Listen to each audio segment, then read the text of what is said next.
It was a cool morning in Maplewood Town, the kind where leaves danced in the wind and neighbors smiled at each other. Mabel Johnson, an elderly black woman with silver hair and a gentle smile, walked slowly down Main Street. She held a cloth shopping bag and wore her favorite long blue coat. Her steps were soft, steady, but tired. Mabel had lived in this town for over 40 years. She knew every crack in the road, every store window, every tree that shaded the sidewalk. She wasn't rich, she wasn't loud, but she was respected by those who really knew her. That morning, she stopped outside a small coffee shop to take a breath. Her legs were hurting more these days. As she stepped forward again, her toe caught a broken piece of sidewalk. Her balance shifted, her bag slipped from her hand, and then she fell. The sound wasn't loud, just a soft thud and the clatter of apples rolling from her bag. A few people nearby turned to look, but no one moved, not at first. Then came the sound of laughter. A young officer in uniform, Officer Briggs, stood near his police car, sipping coffee. He had seen the whole thing. Instead of helping, he laughed and called out loudly, "You people always falling behind."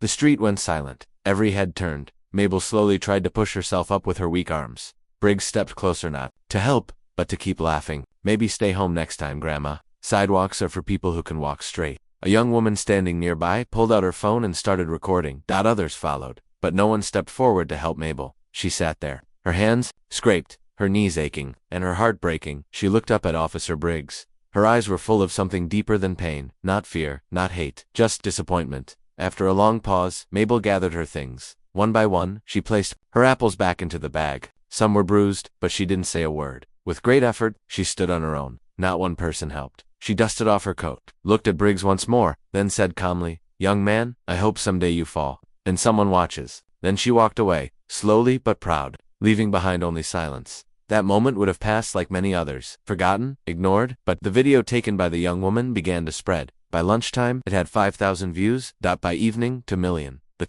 video was short, only 22 seconds. It showed an old woman falling, an officer laughing, and a voice that stayed calm in the face of cruelty. People commented things like, "This broke my heart. She didn't even yell. She just walked away. Who is she? I want to know her story." But no one really knew Mabel Johnson. Not yet. Back at her small apartment on Willow Lane, Mabel sat on her porch watching the sunset. Her knees were sore, her heart more so. Her neighbor, Mrs. Harper, brought her a cup of warm tea. "You okay, Miss Mabel?" She nodded slowly. "I've seen worse." Mrs. Harper sat beside her. "That cop was cruel. You didn't deserve that." Mabel sipped her tea and said softly, "I've been mocked before, child, but back then, they wore white robes. Now, they wear blue uniforms." Meanwhile, Officer Briggs sat in his patrol car, scrolling through the comments on the video. His smile had faded. He didn't think it would go viral. He didn't think anyone would care. He leaned back in his seat, annoyed. All this over some old lady tripping. Come on. But deep inside, a strange feeling grew. Shame. The next morning, Mabel's name was on every major news site. Reporters tried calling her. Some knocked at her door. She ignored them all. Mabel didn't want fame. She didn't want attention. She only wanted respect. At the local library, a teenager named Leah, who had seen the video, did a quick search. Who is Mabel Johnson? What? She found shocked her. Mabel was once a teacher, a civil rights speaker, a quiet leader in her community. There were old photos of her standing at marches, giving speeches, teaching students under a tree when schools were closed. Leah gasped. Not just some old lady. She's history. That evening, Leah printed those photos and taped them to a board outside the same coffee shop where Mabel had fallen. She wrote in big letters, asterisk, asterisk, "This woman built this town." You laughed. We remember. Asterisk, asterisk. People stopped to look. Some stood in silence. Some took photos. The same sidewalk where she was shamed was now where her story began to rise. That night, Mabel sat by her window, watching the moonlight shine on the street. Her phone buzzed. It was a message from someone she hadn't heard from in years. "Miss Johnson, you taught me in 1985. I saw the video. I cried. You were always too strong to fall." Mabel smiled for the first time that day. The fall was small, but what rose from it was much bigger. A storm was coming, not of anger, but of truth, and truth, once seen, could never be unseen again. The internet does not sleep. By the time the sun rose the next morning, the video of Mabel Johnson, the elderly black woman mocked by a young police officer, had reached over 10 million views. People from around the world shared it with comments like, "Who is she? This breaks my heart." She walked away with more strength than the officer who mocked her. It was on Facebook, Twitter, TikTok, YouTube. News channels began airing it every hour, and across it all, one question kept returning. How can a woman so calm say so much with so few words? In the video, Officer Briggs laughed. He mocked. He watched her fall. But Mabel, she stood up with quiet strength, looked him in the eye, and walked away with dignity. That was what made people stop. That was what made them feel something in their chest. In Maplewood, things started to shift. People who never spoke about racism before were now having hard conversations at breakfast tables and coffee shops. A young woman named Leah, who had posted Mabel's story on the coffee shop wall, was asked to speak at her high school. She stood on stage and held up Mabel's old photo from the Civil Rights March. "That's not just a woman who fell," she said. "That's someone who lifted people for decades, and we didn't even know her name." At the police station, things weren't so calm. Officer Briggs sat in a small room with the police chief and two other officers. The chief's face was serious. "You've become the face of disrespect in this town," he said. "You embarrass this department." Briggs tried to speak. "It was just a joke." The chief slammed his hand on the table. "It wasn't a joke to her, and it's not a joke to us." Briggs was suspended, without pay, without a timeline. "Go home," the chief said, "and think long and hard about the kind of man you want to be." Meanwhile, Mabel sat in her small living room with the curtains closed. Her phone rang constantly. Journalists, reporters, news anchors. Everyone wanted her to speak. She didn't answer. She just watched the rain fall outside. Her window, Camille, her granddaughter, sat on the couch beside her. "Grandma, the world wants to hear your voice." Mabel shook her head slowly. "I used my voice before. When I was young, they didn't listen then. Why would they listen now?" Camille held her hand gently. "Because now they see you. Now, they can't look away." That evening, a candlelight vigil was held outside the same coffee shop. People brought signs that said, "We stand with Mabel. Dignity is power. Respect our elders." Children held flowers. Elderly people wiped tears. Teenagers who never met Mabel spoke her name like she was their own grandmother. In the middle of the crowd, Camille stepped up and read something from her phone. It was something Mabel once wrote in an old notebook when she was 20 years old. "I don't want fame. I want a world where no one is laughed at for being tired. A world where we help people stand, not mock them when they fall." The crowd went silent. Then, one by one, they started chanting, "Help them stand. Help them stand." At home, Mabel sat by the window again. From a distance, she could see the soft glow of candles down the street. Her voice trembled as she spoke to herself. "I didn't expect this." Camille hugged her from behind. "You didn't ask for this, Grandma, but your story was waiting to be heard." Across the country, a well-known TV show aired a special about Mabel. They showed her marching in 1965. Teaching children in broken classrooms. Feeding the poor, helping neighbors, writing letters to senators. All the things she did in silence. Now, the world was listening, but not everyone was happy. Some online comments were cruel. "She just fell. It's not a big deal. Why is everyone crying over one old woman? Cops have it hard too." Still, the voices of support were louder because people weren't just watching a fall, they were watching a rise. The mayor of Maplewood called, "Camille, we want to honor your grandmother. We're planning a community event, a place where she can speak if she wishes." Camille told her grandmother that night. Mabel looked unsure. "I don't want a stage. I want people to care every day, not just for one evening," Camille replied. "Sometimes, Grandma, one evening can light the fire for a lifetime." At the same time, Officer Briggs sat in his dark apartment. He hadn't left in 2 days. The laughter in the video played in his head over and over again. He watched interviews, saw photos of Mabel as a young woman, read about her past. And for the first time in his life, he realized he had never asked himself who people were before judging them. He thought about writing an apology, but he knew a letter wouldn't be enough. Outside, Maplewood was changing. Children were kinder to elders. More people said good morning, and every time someone passed the spot where Mabel had fallen, they looked down with respect. The sidewalk hadn't moved, but the hearts of the people had. The world had seen the fall, the world had seen the video, but the world hadn't seen what lived inside Mabel Johnson, not yet. For 2 weeks, Mabel stayed quiet. People passed by her house every day. Some left flowers on her porch, others left letters. One child left a crayon drawing of her with a golden crown. Still, Mabel said nothing. She smiled politely. She nodded gently, but she didn't speak. One afternoon, a young reporter named Jasmine Gray knocked on her door. She didn't come with a camera crew, no microphone, just a notebook and a warm voice. "Miss Johnson," Jasmine said softly, "I know everyone wants your story, but I just want to listen." Mabel didn't answer right away. She looked into the girl's eyes, searching, then slowly opened the door. "Come in, but I won't talk loud." Inside, the house smelled of peppermint and old books. Photos of family lined the shelves. Jasmine sat across from Mabel at the kitchen table. For a while, they just sipped tea. Then, gently, Mabel began to speak. "That sidewalk didn't break my body," she said. "It poked at a wound that never healed." Jasmine listened carefully. "What wound?" Mabel looked down at her hands. "I've been laughed at before, not just by strangers, by police, by white boys in trucks, by store clerks who called me names. I was 15 the first time a man in uniform spit at my feet." Her voice was steady, but her eyes were far away. "I marched in Alabama. I was locked up for sitting in the front of a bus. I taught black children under trees when schools refused to open their doors to us." She paused, then said quietly, "And after all that, I thought we had moved forward. but that boy's laugh, it sounded just like the old days. Jasmine asked gently, "Why didn't you speak up right away?" Mabel smiled sadly. "Because I've learned this. Sometimes silence shouts louder than words. If I had yelled, they'd call me angry. If I had cried, they'd call me weak. But when I stood up and walked away, I kept my power." Later that night, Jasmine posted a short quote from Mabel online. "My back bent, but my spirit never did." It was shared by thousands. The next day, Jasmine returned with Camille's permission and recorded a quiet interview. No flashing lights, no drama. Just Mabel sitting in her chair, speaking from the heart. "You saw me fall," she said into the camera, "but you didn't see the years I stood strong. You saw him laugh, but you didn't hear the years I was silenced." The video reached 3 million views in one day. People commented, "This woman is a national treasure. She speaks with more grace than any politician. I want my daughter to grow up like her." At the same time, across town, Officer Briggs sat alone in his apartment. He watched the interview, watched the pain behind her words, and for the first time in his life, he cried. He saw what he had never been taught to see: history, wounds, that time, alone couldn't heal, respect not given, but deeply earned. He called his mother. "Mom," he said softly, "why didn't you ever tell me about this stuff?" Her voice was quiet. "You didn't ask, baby, and I didn't want to believe it was still happening, but it is," he whispered, "and I was part of it." The next morning, Briggs showed up at the local library. He walked to the history section and picked up a thick book called The Struggle for Justice, 1960 to 1975. He turned the pages slowly and froze. There, on page 142, was a black and white photo, a teenage girl with strong eyes, holding a protest sign. It was Mabel Johnson. He stared at it for a long time.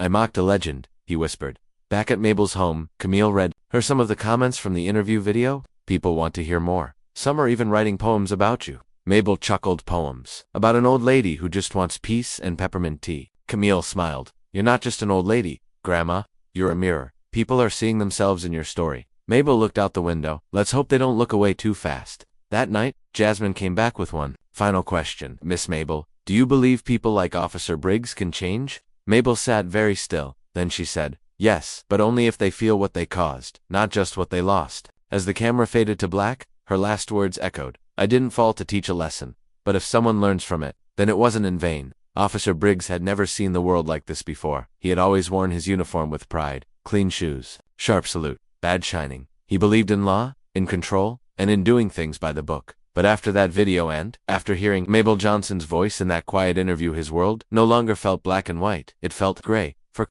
days, he stayed off the streets. The police department had suspended him.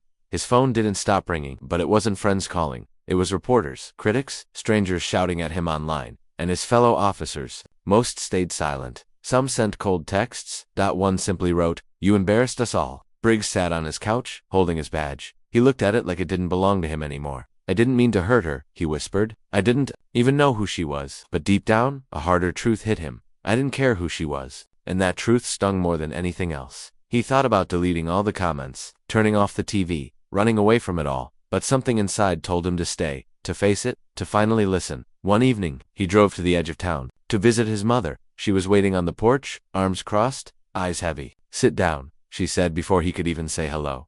He sat, quietly, like a child. His mother had raised him alone. She worked hard, gave him everything, and taught him to respect others. But now, that same mother looked at him with eyes full of shame. "Do you know who Miss Mabel Johnson is?" she asked. He nodded. "Now I do." She went inside, came back with an old box, and pulled out a photograph that showed a younger Mabel, maybe in her 30s, standing with a group of students outside a broken school building. "She taught me," his mother said. "I was one of her kids." Briggs blinked. "What?" "She gave me lunch when I didn't have food. She made me believe I could be more than a maid. I owe her everything." Silence. The wind moved gently across the porch. Briggs lowered his head. I didn't know. His mother's voice was cold but honest. "You didn't want to know. You wore that badge thinking it made you better, but all it did was hide the truth from you." Briggs wiped his eyes. "I messed up, Mom." "No," she said, standing up. "You mocked a queen. Now you better learn how to kneel." That night, he couldn't sleep. His thoughts ran wild. The laugh, the look in Mabel's eyes, the silence after his words. He turned on his laptop and searched her name. Again, he watched the interview once more, but this time, he paused it on her face. Not the fall, not the pain. Just her eyes. So deep. So tired, so full of stories he had never bothered to ask about. The next morning, he went to the community library. He walked slowly through the aisles until he found a section marked Local Heroes, and there she was, Mabel Johnson. 3 books had her name in the index. He sat down and read every page. She had helped register black voters in the 60s. She wrote letters to Congress about school segregation. She started a literacy program for children who couldn't read. She had done more without a badge than he had done with one. Later that day, he drove to the coffee shop where it all started. People stared at him. He felt their eyes. Some whispered. Others pointed. He deserved it. Outside the shop, someone had placed a new sign on the bench. Respect has no expiration date.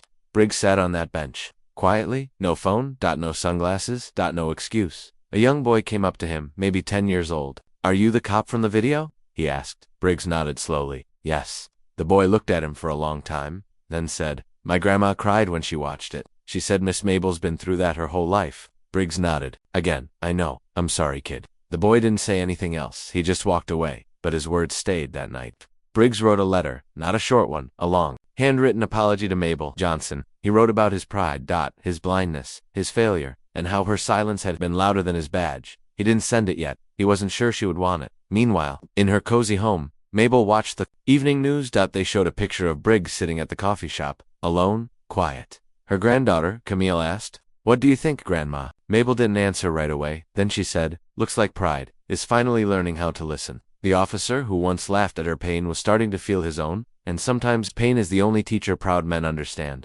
Maplewood was no longer the same quiet town it used to be. The fall of Mabel Johnson, the laugh of Officer Briggs, the silence that followed, had turned into something powerful that had become a spark. And now that spark was turning into a fire of change. At the local Maplewood High School, a group of students sat in a classroom after school. They were tired of just sharing videos online. They wanted to do something real. Leah, the same girl who had posted Mabel's civil rights photo outside the coffee shop, stood in front of the group. "We need to show Miss Mabel she matters. Not just to us but to the whole town." A boy named Jordan raised his hand. "Let's plan a march. Peaceful, respectful, like the marches she used to lead." Everyone agreed. They gave it a name. Walk with Mabel. Within 3 days, flyers were all over town, at grocery stores, on bus stops, inside the barber shop, even taped to stop signs. The poster said, "This Saturday, we walk not for noise, we walk for dignity." Mabel heard about it from her neighbor. "They're marching for you, Miss Johnson."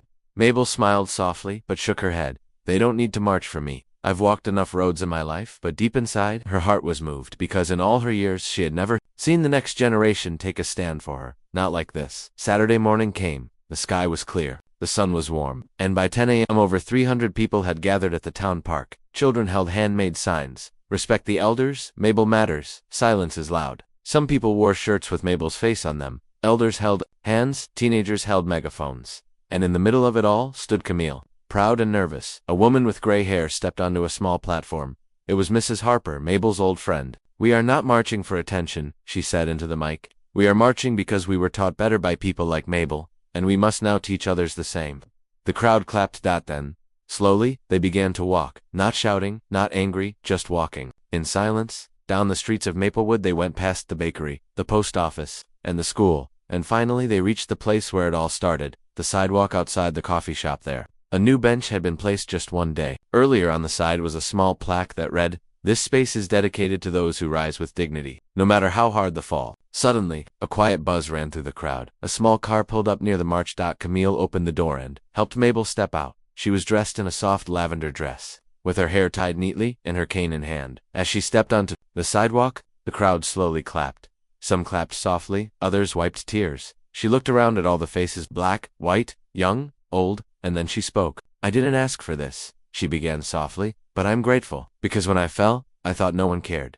But today, I see that my fall woke something up in all of you." She paused. "It's not just about me. It's about how we treat each other when no one is filming, when no one is watching, when it's just one person standing, and another person needing help." The crowd listened closely. No one looked at their phones. No one interrupted. Then, Mabel pointed at the new bench. "That sidewalk hurt my knees. But your hearts, they're starting to heal." The crowd clapped louder now, but it wasn't noise, it was honor. Meanwhile, inside a nearby building, Officer Briggs watched from the window. He didn't join the march. He didn't think he should. But seeing Mabel speak broke something inside him again. And this time, it wasn't guilt, it was humility. Later that night, the mayor held a special meeting at the town hall. There was one item on the agenda, naming the library wing after Mabel Johnson. No one opposed it, passed with full support. Back at home, Mabel sat on her porch with Camille. "You were brave today, Grandma," Camille said. Mabel chuckled. "Brave. My legs were shaking the whole time, but your voice didn't." Mabel looked out at the street, now quiet and calm. "This town isn't perfect, but maybe it's learning, and that is something I never thought I'd live to see." Across town, Briggs picked up the letter he wrote, the apology. He placed it in an envelope, walked to Mabel's house, and left it gently in her mailbox. He didn't ring the bell, he didn't knock, he just left it tanned, walked away. The moonlight, the mailbox stood still. Inside, a letter waited. Words written not from pride, but from understanding. And outside, the whole town began to feel something new, a change not just in laws, but in hearts. The morning after the march, the sky was soft and gray. Light rain touched the windows of Mabel Johnson's small house. She sat in her favorite chair by the window, sipping warm tea with a little honey. Her knees still ached from standing the day before, but her heart felt lighter. Her granddaughter Camille stepped outside to check the mailbox. She came back in with a few envelopes in her hand. One of them had no name, no return address, just her grandmother's name written neatly on the front. Mabel Johnson. Camille looked at it for a moment, then handed it over. This one's different. Mabel took the envelope slowly. She felt something heavy behind those folded pages. She opened it. Inside was a handwritten letter, in a firm but careful style. It began, "Dear Miss Johnson, I don't expect you to forgive me. I don't even know if I deserve a reply. But I need you to know that I see you now, not just as the woman I laughed at, but as the woman I failed to respect. ****. Mabel's hands trembled slightly. She kept reading. ****. I wore a badge thinking it gave me power. But you had more strength standing up from the ground than I've had in my whole career. I mocked you. I embarrassed myself. And I ignored your history. ****. Mabel paused. Tears slowly filled her eyes. But she kept going. ****. I've read about you now. I've watched your interviews. I see the child you once were, walking through dirt roads to a one-room school. I see the teacher you became, the fighter, the leader, and I am ashamed, but I am also learning, and I will never stop trying to be better than the man in that video." The letter ended with, "If there is anything I can do, even if it's just carrying your groceries one day, please let me try. Sincerely, Officer Daniel Briggs. ****. Silence filled the room. Camille sat beside her grandmother. "Was it him?" she asked quietly. Mabel nodded, but she didn't speak for a long time. Then finally, she folded the letter carefully, placed it on the table, and whispered, "He's starting to understand." The next day, Mabel did something no one expected. She wrote back. Her note was short, just one small card, written in clear, simple words. You laughed when I fell, but I won't laugh at your fall, because pain should not be returned, it should be healed. If you truly want to learn, come walk with me. Mabel Johnson. She sealed it, wrote his name on the front, and gave it to Camille.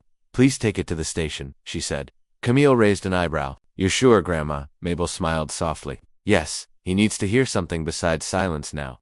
At the police station, Camille handed the letter to the front desk. The officer behind the counter looked surprised. "It's for Briggs," she said. The woman nodded and placed it in a tray.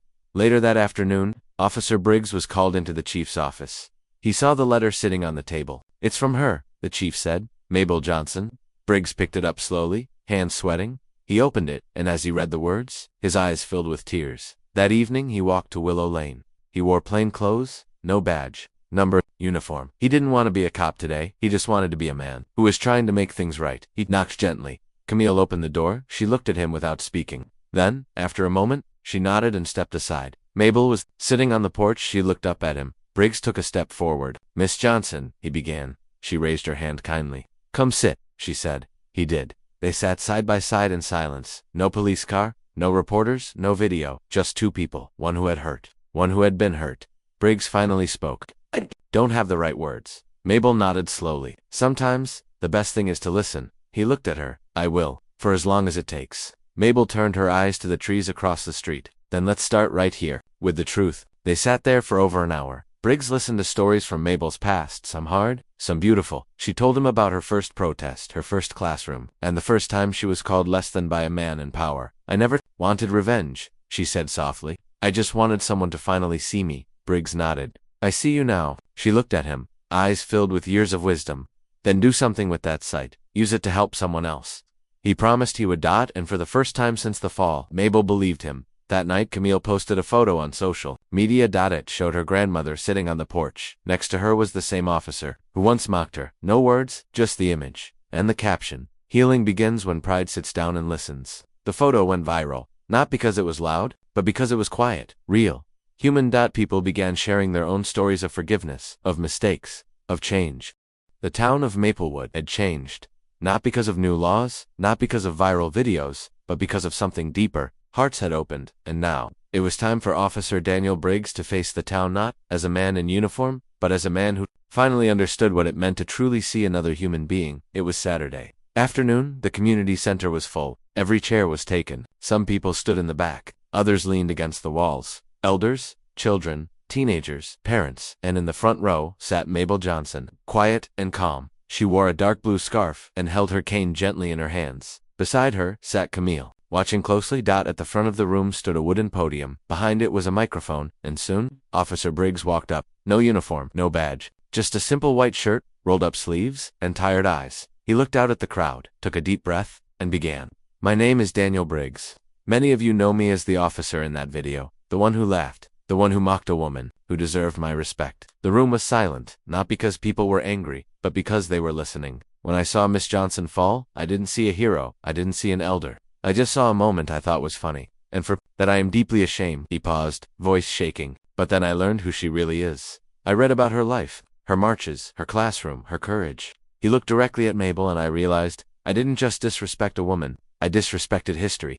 A few people in the room nodded quietly. Some wiped tears from their eyes. This week I did a lot of thinking. I met with Miss Johnson. I sat on her porch, and for the first time in my life, I listened. Briggs took a step back from the podium, then slowly reached into his pocket. He pulled out his police badge. He held it up. This badge used to mean power to me, but power without respect is dangerous. He looked down at it, then continued, From now on, I will not wear this badge to control. I will wear it to protect, to serve, to honor people like Miss Johnson. The room stayed quiet, but the energy changed. He wasn't just speaking words, he was showing growth. I won't ask for your forgiveness today, because forgiveness isn't something you demand. It's something you earn through action. Through time. He took one final breath, then ended with this. If I am remembered for anything, I don't want it to be that video. I want it to be the moment I finally opened my eyes. Daniel Briggsy stepped back from the microphone. Was no loud cheer. No applause at first, just silence. But it was a different silence now. It wasn't cold, it was powerful. It was people thinking, feeling, understanding. Then someone in the back stood up. It was Mrs. Harper, Mabel's lifelong friend. She clapped slowly, then someone else stood, then another, and soon, the whole room was on their feet, not clapping for the mistake, but clapping for the change. Mabel did not stand, but she nodded once, and that nod meant more than any words ever could. After the meeting, Briggs walked outside into the sunlight. He looked up at the sky clear and bright. He felt nervous, but also free. Mabel stepped out a few minutes later, her cane tapping gently against the steps. Briggs turned and saw her. She smiled faintly. That was a good start, she said. Briggs looked down, humbled. Thank you for even giving me the chance. Mabel reached into her purse and handed him a small, folded photo. It was a picture of her, 17 years old, standing at the front of a peaceful protest. Her fist was raised, her face calm. On the back, she had written, We fight for revenge. Briggs held the photo like it was gold. I'll keep this forever. She nodded. Just make sure you also live it. Later that week, Briggs started a new program at the local police station. It was called Listen First. Community talks each month. Elders and officers would meet. No cameras, no politics, just listening, learning, and healing. Mabel was the first guest speaker. The photo of her and Briggs sitting on her porch was placed in the town library. Underneath it were the words, Growth begins where ego ends. And across Maplewood, small things started changing. More people held doors open for elders. Teenagers started greeting strangers with respect. Police officers walked their neighborhoods not with force but with kindness. It wasn't perfect. It never would be, but it was better. And sometimes, better is the beginning of beautiful. It started with one moment, a sidewalk, a fall, a laugh, but what followed was something no one expected. Not just shame, not just anger, but healing. And now, the story of Mabel Johnson had spread far beyond the town of Maplewood. A news channel picked up the story and aired a special called The Woman Who Taught Without Speaking Loud. Clips of the march, the porch meeting, and Officer Briggs' public apology played across screens. People in different cities watched and cried. In school classrooms, teachers pressed pause and asked students, What would you have done? And slowly, a new kind of conversation began. In Chicago, a high school English class studied Mabel's letter. One girl stood up and said, She forgave someone who didn't deserve it. That takes power. In Atlanta, a retired teacher wrote online, Mabel reminds me of why I became an educator. To change lives. Quietly, and in a small library in Alabama, a group of elders gathered to watch the interview. They held hands, some cried because they had walked the same roads, and finally, someone had shown the world what those roads looked like. Back in Maplewood, Camille helped set up a website called Lessons from Mabel. It featured short stories, photos, and interviews with elders who had lived through segregation, discrimination, and silence. Each week a new elder would share their story. It became a movement one day. Camille asked her grandmother, Did you ever think your fall would lead to all this? Mabel chuckled. I never planned to fall, child. But life pushes us in ways we don't understand. What matters is how we stand up, and what we do after. Officer Briggs kept his promise. He attended every community meeting. He listened more than he spoke. He took part in a youth mentorship program, and he made sure every new officer in Maplewood read Mabel's story as part of their training. One day, Briggs walked through a local elementary school. A group of kids ran past him, laughing. One little boy stopped, pointed, and said, "You're the man who said sorry to the hero lady, right?" Briggs smiled and nodded. "Yes, I am." The boy grinned. "She's my grandma's favorite person." In the spring, the town held a special ceremony. They named the community garden after Mabel Johnson. Children planted flowers while elders told stories. There was no loud music, no big speech, just kindness, just presence. At the edge of the garden, a new wooden sign was placed. It read, "Respect grows where roots run deep." Underneath, in small letters, "In honor of Mabel Johnson for teaching us without yelling, and lifting us without pride." Mabel watched quietly from a bench. She didn't cry, she just smiled, because she knew something now. Her pain had not been wasted. Her silence had not gone unheard. Her dignity had started a movement. One evening, Camille sat with her grandmother. On the porch, the sun was setting. The trees moved gently in the breeze. "Grandma," Camille said, "what's the most important thing you've learned?" Mabel thought for a moment, then answered slowly, "That people don't change when you scream at them. They change when they see your pain and your patience. And when they finally listen, with their heart." Camille nodded. "I think the world is listening now." Mabel smiled. "Good, then maybe I can rest soon. Not because I'm tired, but because I see the seeds growing." Months later, a documentary was released. It was called "The Fall That Lifted Us." Mabel's story was the heart of it. It ended with footage of her walking slowly through the garden named after her. Children waved. Elders smiled. And Mabel's voice spoke over the final scene. "You don't have to be loud to change the world. You just have to stand back up and keep walking." The screen faded to black, but her words remained. In homes, in schools, in hearts, because some lessons don't end when the story ends. They live on in choices, in people, in love.